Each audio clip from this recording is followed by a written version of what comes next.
Bon. Bonjour, cher Tidiane, mon cher ami, à Dakar. Bonjour Maurice. Sois le bienvenu. Bonjour Maurice. Merci J'espère beaucoup. que tu vas bien. Absolument, tout va très bien, même si l'actualité locale et internationale est plutôt chargée.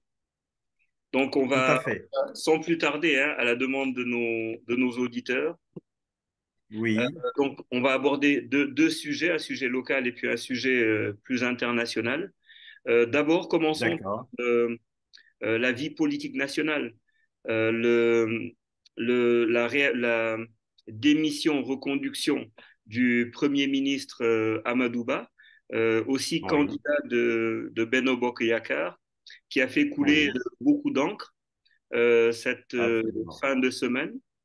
On est dans Oui, l'expectative, on attend encore la nomination du nouveau gouvernement, oui, dont il devrait intervenir dans pas longtemps, en tout cas les prochaines heures. Mais oui, ce qu'il faut dire avant de vous donner la parole, mon cher Tidiane, c'est qu'il y a quand même un soutien présidentiel incontestable du candidat Amadouba. Et puis on ne pouvait pas s'attendre à moins. Le président, en dissolvant le gouvernement, il reconduit Amadouba à la tête de la primature à quelques encablures des prochaines élections présidentielles 2024. Alors, il oui, y a quand même un changement drastique dans la stratégie de Sall qui pourrait être quand même une manœuvre politique mûrement réfléchie. Il faut savoir que depuis qu'il a oui, désigné en fait Amadouba en tant que tête de file de Benno Bokk Yakaar, euh, Amadou bénéficie d'un soutien incontesté du président Macky Sall. oui, On s'attendait à ce qu'il se retire en fait de la scène publique et qu'il s'occupe de sa campagne, euh, on va dire, électorale pour la présidentielle. électoral. Mais non, ils ont fait un choix inverse. Et ce choix-là fait que, en ne se retirant pas de la scène publique, Amadouba reste Oui, au centre de l'attention médiatique et politique, ce qui lui permet de présider des événements majeurs et puis de oui, rencontrer des figures influentes, tout en oui, menant des activités politiques intenses. oui, oui, Cette espèce de double ticket-là, Premier ministre candidat, offre quand même à Amadouba un avantage indéniable, ce qui oui, le positionne comme un acteur politique central dans la course à la présidentielle, alors que ses oui. adversaires, qui sont très nombreux, sont astreints à des limites plus Mais strictes non. dans leur campagne. Peut-être te donner la possibilité d'intervenir dessus, ensuite je reviendrai sur deux, trois aspects qui me semblent importants. Merci Maurice de m'avoir donné la parole. Effectivement, comme tu l'as si bien analysé, effectivement, Amadouba bénéficie véritablement comment dirais-je, d'un soutien de taille venant du président de la République. Déjà, comme on se le rappelle, déjà, c'est un communiqué publié dans la soirée du 6 octobre Mm, que le ministre secrétaire général de la présidence de la République, mm, Omar Sambaba, nous a annoncé que le président Macky Sall mettait fin donc par décret aux fonctions des absolument, membres de son gouvernement. absolument. Donc, très rapidement, donc, néanmoins, Macky Sall, dans sa logique, c'est sa logique, hein, a replacé donc Amadouba sur son fauteuil de Premier ministre, le chargeant ainsi à reformuler ou bien à refonder un nouveau gouvernement. Mm, mm, mm. Parce que celui-là, comme par le passé on disait que c'était un gouvernement de combat, mais Mm. le gouvernement qu'il va nommer certainement sera un rempart pour la conquête du pouvoir ou, si vous voulez, pour la concrétisation du pouvoir. C'est ça. Alors, donc, la coalition, le candidat de la coalition présidentielle Ben Bokar Amadouba, Mm, donc, a la lourde tâche, donc, avec sa casquette de Premier ministre et celle du dauphin, donc, de président sortant, mm. donc, de mener à bon port, donc, je dirais même la politique ou bien la vision de Macky Sall. Donc, Absolument. voilà pourquoi tous les privilèges donc, lui sont donnés. Parce que le sortir du gouvernement ferait de lui, disons, un candidat sans aile, donc il ne pourra pas s'envoler, ou bien Mm. un candidat de l'opposition. Mm. Parce que, comme on le sait ici d'habitude, quand vous êtes dans le gouvernement, vous avez les coups de franche pour véritablement être au centre, comme tu l'as si bien dit, des décisions. Mm. Il vous sera permis donc d'être au four et au moulin, donc de tenir les rênes du pouvoir Complètement. jusqu'à la présidentielle. Donc c'est ce que Macky Sall veut. Il ne veut pas que Amadou Ba soit au même titre que je ne dirais pas les révolutionnaires, les révoltés, que Mm. sont Boun Abdallah John ou Aly encore hein, Aly Ngouille, entre autres. ouais, Aly Ngouille Ndiaye. Donc, il ne faudra pas les mettre dans un même registre ou bien dans un même qui sans portefeuille au niveau du gouvernement. Donc, voilà pourquoi il lui donne donc toutes les coups de franche pour véritablement combattre, hein, Mm. comme il l'envisage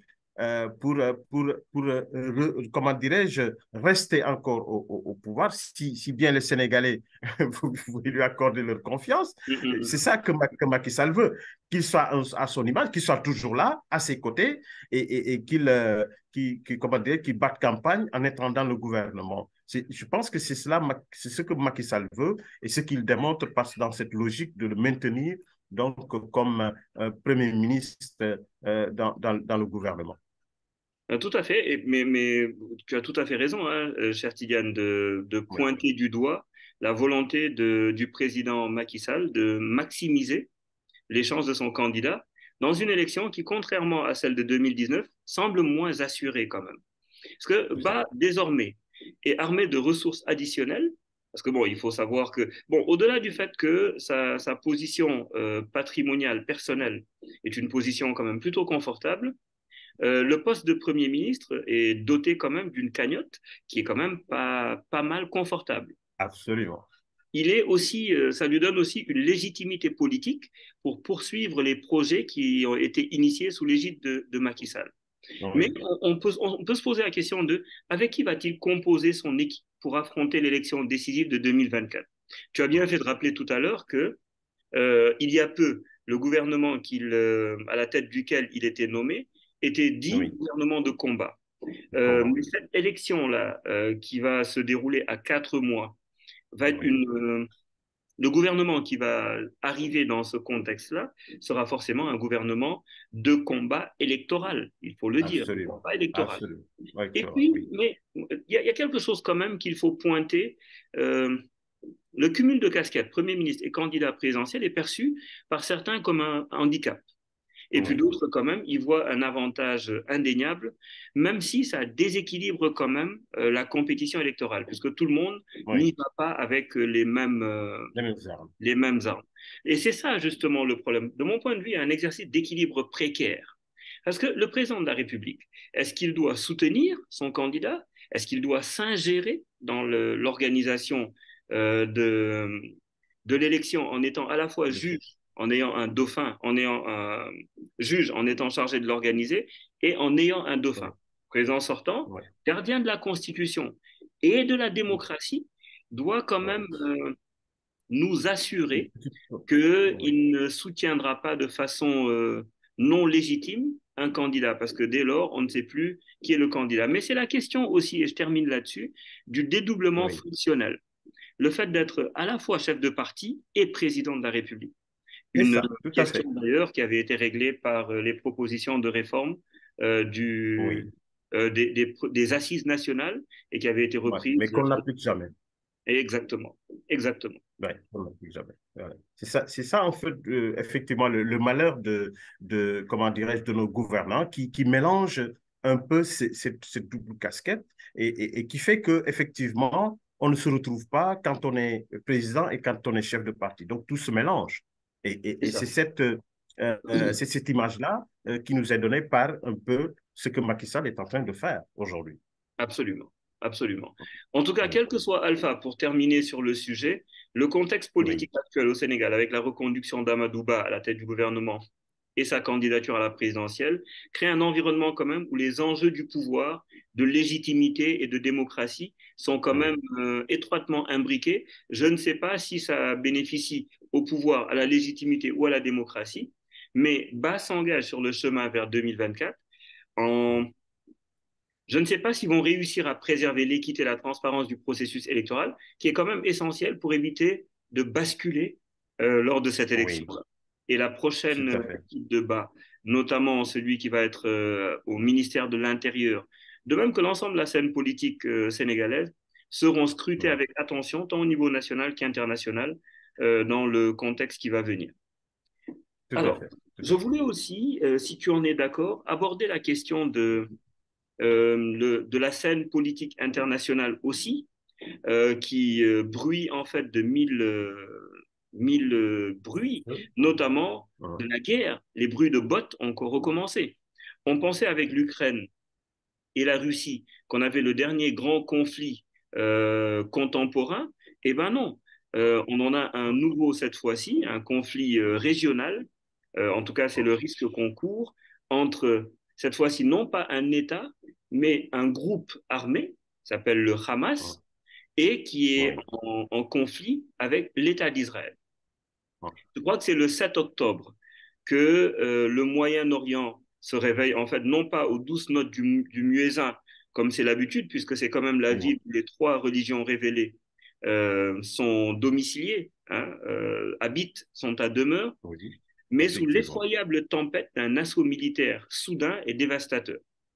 Le 7 octobre, 75e anniversaire de la création de l'État d'Israël, et des milliers de roquettes fusent qui plongent la région dans un cauchemar de feu et de terreur. Mais je voulais m'arrêter d'abord sur le symbolisme historique.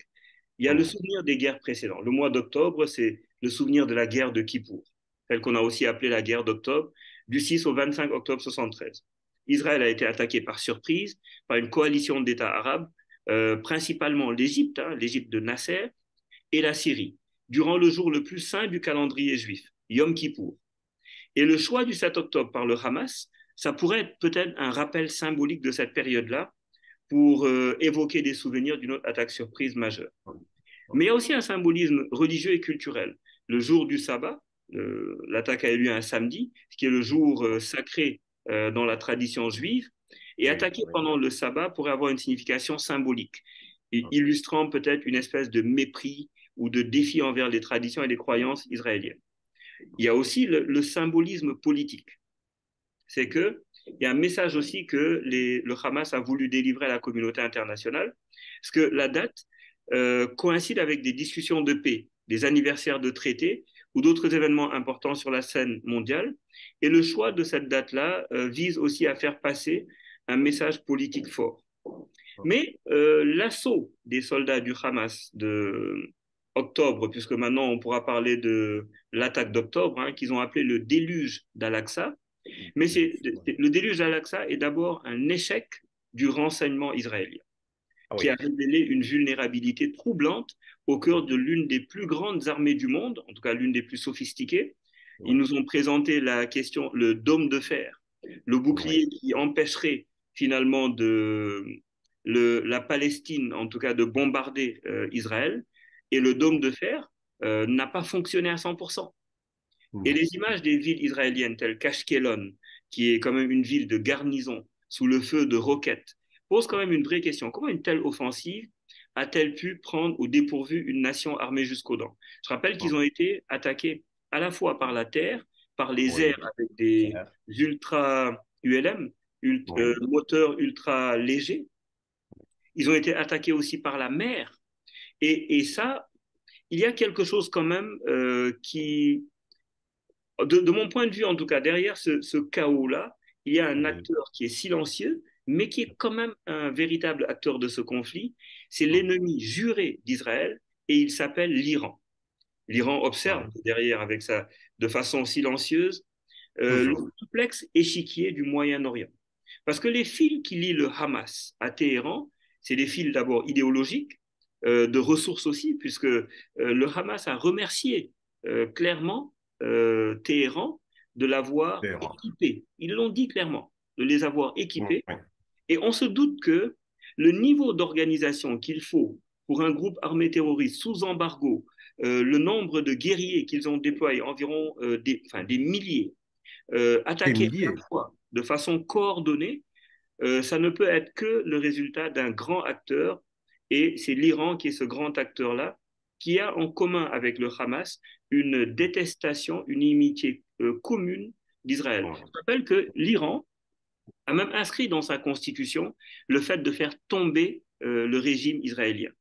Donc, c'est vraiment. Et puis, ils n'ont pas. Le régime iranien a marqué avec chaleur et satisfaction, pour dire le moins, les attaques, dont la chronologie, quand même, fonctionne assez fortuitement en faveur de l'Iran. Mais j'y reviendrai, si tu en es d'accord, pour parler un peu de.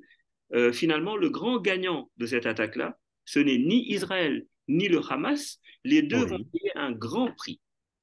De mon point de absolument. vue, le vrai gagnant, c'est l'Iran. Voilà. Absolument. Je ne sais pas ce que tu en penses. Merci Maurice de cette analyse que tu viens de faire là. C'est tout à fait effectivement bien analysé, bien cadré.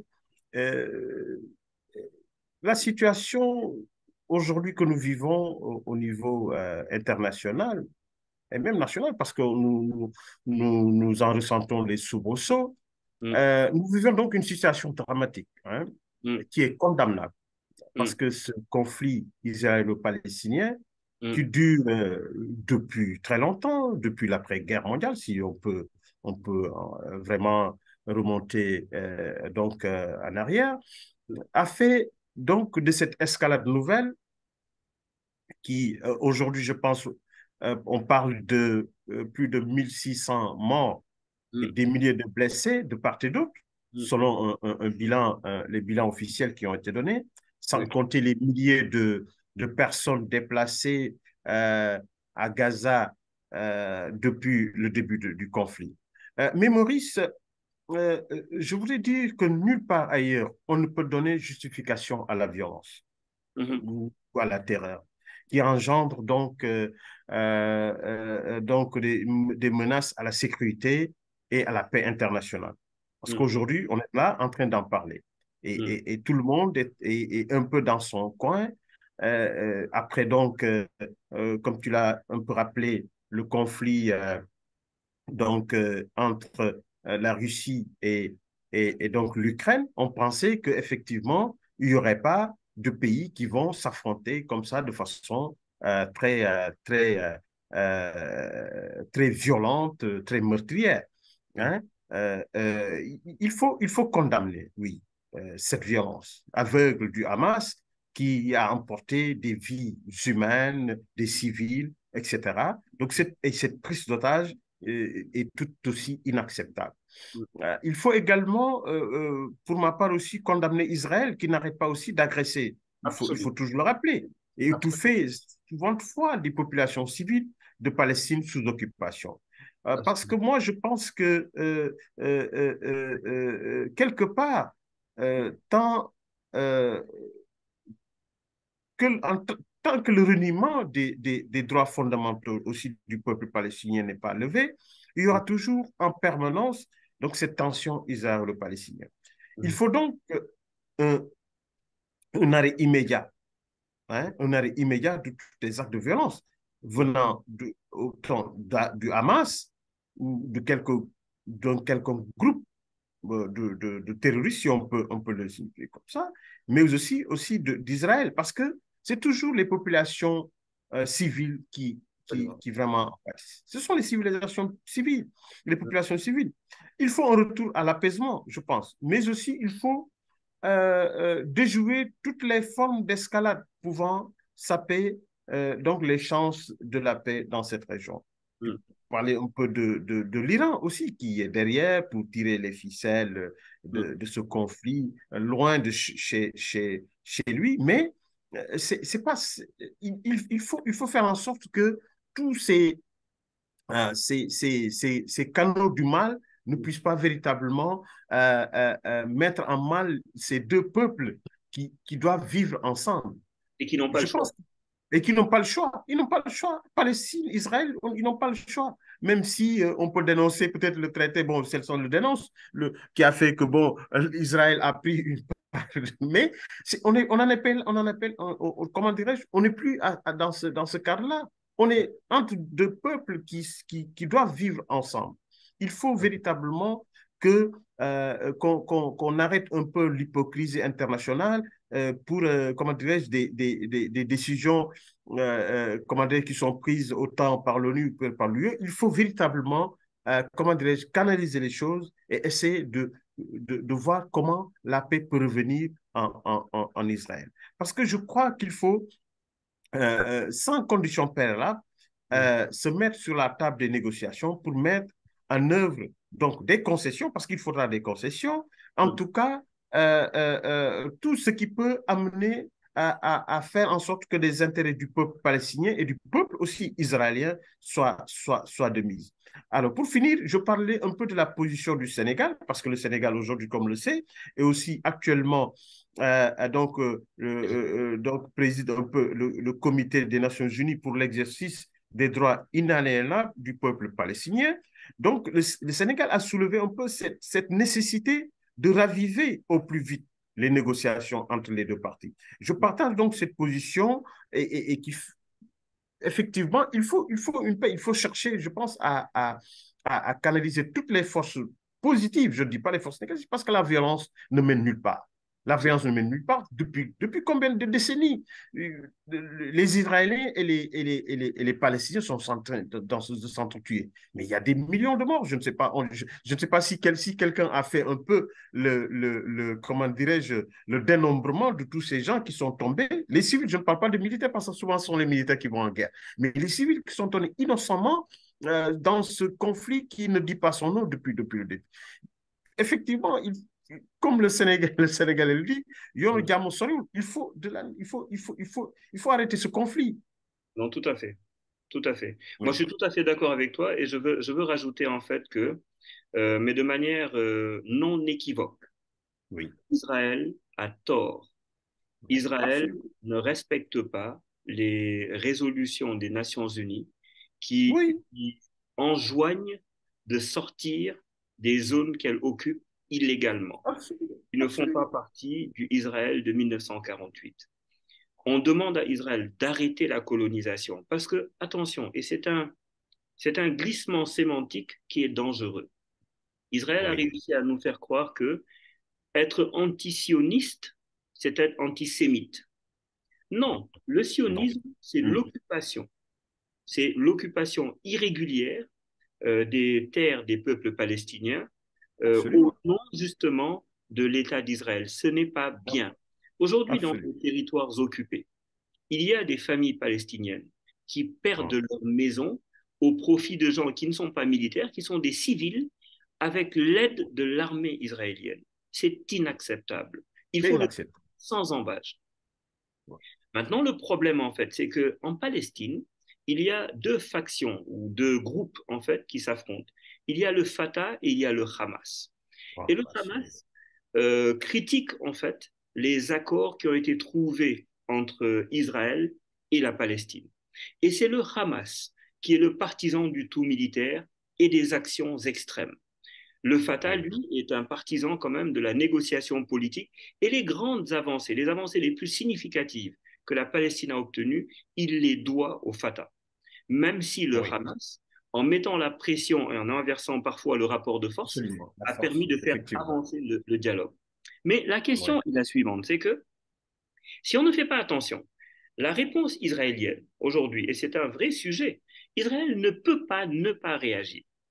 Si Israël ça ne c'est vrai. répond pas, il devient aujourd'hui la risée de ses voisins. Et dans cette zone Ah où oui, finalement il est détesté par tous ses voisins, il ah risque de oui. périr. Donc, Israël est tenu de répondre. Et Israël a déjà commencé à répondre. Le problème, en fait, c'est qu'il faut qu'elle fasse le distinguo entre le fait de protéger ses citoyens et le fait Oui, d'agresser d'autres citoyens. Parce que c'est ce n'est ça. pas la même chose. Ceux qui ont C'est les attaqué, problèmes. ceux qui ont attaqué Oui. Israël étaient des soldats. C'étaient des soldats de la Palestine, même s'ils n'avaient pas d'uniforme. Ce sont des soldats. Ils croient en Ce sont quelque des chose. soldats. Ce Mm. sont des soldats. Ils sont dans un combat. Israël, en répondant, envoie des soldats, mais contre les populations civiles. Et dans une C'est ce fureur qui est aveugle, déplorable. les bombes israéliennes C'est qui ce qui est tombent à Gaza déplorable. tuent des populations civiles. Et il faut que Israël, et c'est ça le problème, et il y a un parallèle, et je veux terminer là-dessus. Le, Oui, le gouvernement le plus radical que Israël ait jamais connu, c'est le gouvernement de Benjamin Netanyahou. Ça, C'est tout le le monde l'a pensé. gouvernement le plus extrémiste, il est totalement à Oui, droite. Netanyahou oui, a déclaré que l'opération de représailles d'Israël visait trois objectifs. Éliminer la menace des infiltrés, restaurer la paix dans les communautés israéliennes attaquées, faire payer un prix immense à l'ennemi, c'est exactement ces mots, à Gaza, c'est ça. et renforcer les autres fronts afin que personne ne se joigne par erreur à cette guerre. On a bien compris que ce dernier point-là, c'est un Oui, avertissement subtil mais clair au Hezbollah, à oui, l'Iran, Hezbollah libanais et à l'Iran pour les oui, inciter à rester en dehors du combat. L'Égypte, depuis les accords de Camp David, n'attaque plus oui, Israël. Mais oui, au nombre des issues possibles, parce que de mon point de vue, il y en a trois, elles jouent oui, toutes en faveur de l'Iran. C'est ça le problème. D'abord, la réponse sévère d'Israël peut décourager l'Arabie saoudite, le Maroc, le Qatar, parce qu'ils ont fait et d'autres États arabes qui ont pris le oui, choix de normaliser leurs efforts avec les États-Unis et avec Israël. c'est ça. Donc, ça peut les décourager, ces gens-là. Oui, Deuxièmement, et d'ailleurs, l'Arabie saoudite est en train de négocier là, en ce moment, avec Israël. Ça, c'est oui, sûr que cet épisode-là compromet cette négociation. tout à fait, tout à fait. Deuxième élément, c'est que si Israël juge nécessaire d'aller plus loin dans Gaza pour éliminer la menace, et c'est ce qu'il va faire, Israël va aller loin. Ça pourrait provoquer une autre insurrection palestinienne à Oui, Jérusalem-Est ou en Cisjordanie, ce qui va oui, entraîner évidemment par ricochet une autre réponse oui, israélienne plus étendue et qui va oui, amener une plus grande instabilité. Enfin, sûrement. imaginons que Israël atteigne ses deux premiers objectifs sans mettre trop de force. Bon, je n'y crois pas du tout, parce qu'Israël a la main lourde en général. Ah oui, Mais surtout sur ce plan-là aujourd'hui. oui, mais s'ils ont la main lourde, ils accroissent les chances d'escalade. Et le problème, en fait, c'est que les mêmes causes, cette escalade-là, va Oui, amener produit. plus de terrorisme, plus de flambée de violence, Oui, sympathiser les oui, gens qui soutiennent la Palestine et voilà. radicaliser les alliés de la Palestine. Et Oui, c'est un problème. Donc, je pense quand même que dans les ruines et les cendres de ce qui était autrefois le quotidien de milliers de personnes en oui, Israël et en Palestine, oui, il peut y avoir un espoir. Mais il y a oui. une question quand même qui demeure omniprésente dans l'esprit de chaque personne qui est touchée par ce conflit. Est-ce que la paix est possible dans une terre qui est si régulièrement baignée de sang et de douleur? Je n'ai pas la réponse. En fait, effectivement, Maurice, tu as parfaitement raison de toucher du doigt ce problème-là vu de cet angle. Effectivement, est-ce qu'il y aura une paix dans une zone véritablement ensanglantée depuis des décennies? Effectivement, trouver une réponse à cette question est difficile, hein, est difficile. Mais comme tu l'as si bien dit, il faut que aussi que la communauté internationale véritablement ne soit pas dans l'hypocrisie. Il faut dire les choses telles qu'elles sont. Mhm. Israël n'a qu'à respecter ce qui a été dit dans les conventions. C'est cela qui peut amener la paix, je pense. Parce qu'on ne peut pas occuper ad vitam aeternam un territoire en fait, qui n'est pas, comment dire, de son domaine. C'est pas possible. C'est pas possible. Ça ravive toujours les rancœurs, ça ravive toujours, disons, des inimitiés envers l'État d'Israël. Et aujourd'hui, comme tu l'as si bien analysé, avec cette escalade-là, est-ce qu'on ne va pas réveiller déjà des cellules dormantes, entre guillemets, de terrorisme qui vont se mettre à la tâche? Parce que les Israéliens aussi sont un peu partout. Et je ne voudrais pas que aujourd'hui, que cette escalade-là, comment dirais-je, fasse tache d'huile un peu partout, comment dirais-je, à l'international. Donc, il faut sauver véritablement les deux peuples qui n'ont Absolument. pas véritablement peut-être le choix de vivre détachés, mais il faut qu'ils vivent ensemble. Et Absolument. dans ce comment dirais-je, destin, il faut véritablement que la communauté internationale aide véritablement à briser ou bien à tordre la main à Israël pour qu'il revienne à la raison. Parce que la paix ne se construit pas tout le temps dans la guerre. C'est pas en faisant peur.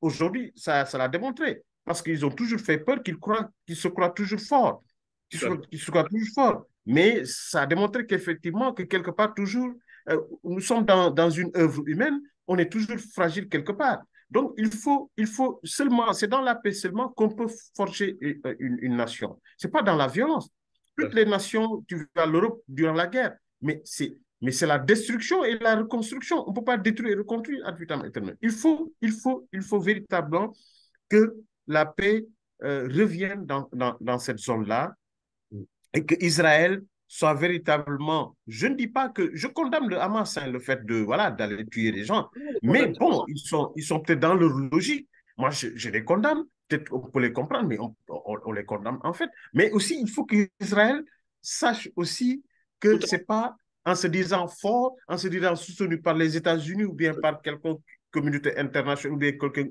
communauté européenne qu'on peut toujours se permettre de violer des choses, comment dirais-je, l'autodétermination, comment dire, les droits fondamentaux du peuple palestinien. C'est pas possible. Il faut quand même que l'on revienne à la raison et puis qu'on permette à ces peuples-là de vivre ensemble. C'est comme ça que je vois les choses. Je pense que voilà, c'est quand même vraiment déplorable que le sang coule tout le temps, que des familles se disloquent, que toujours qu'il y ait des rancœurs, parce qu'en tuant un Palestinien, tu crées comment dirais-je, un révolté. absolument. En tuant un Palestinien, tu crées un révolté. En tuant aussi un Israélien, tu crées un révolté. Donc, Absolument. effectivement, cette escalade-là, vraiment, n'est pas véritablement le bon choix. Effectivement, Israël doit réagir, mais pas comment, Oui. comme tu l'as souligné. Mais comment? Mais non, il faut que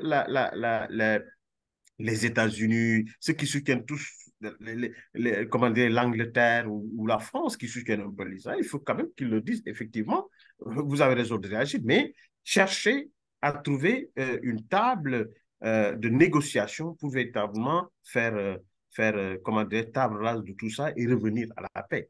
Parce que Et ça sera c'est notre monde, on peut pas vivre en ennemi. C'est pas absolument. possible. Et c'est d'ailleurs le C'est mot pas de la possible. fin, c'est tout trouvé. Oui, En tout cas, merci oui, beaucoup. oui. Inviter les parties, en tout cas à la guerre, à la table des négociations, puisque la guerre a repris C'est euh, ça. au Proche-Orient.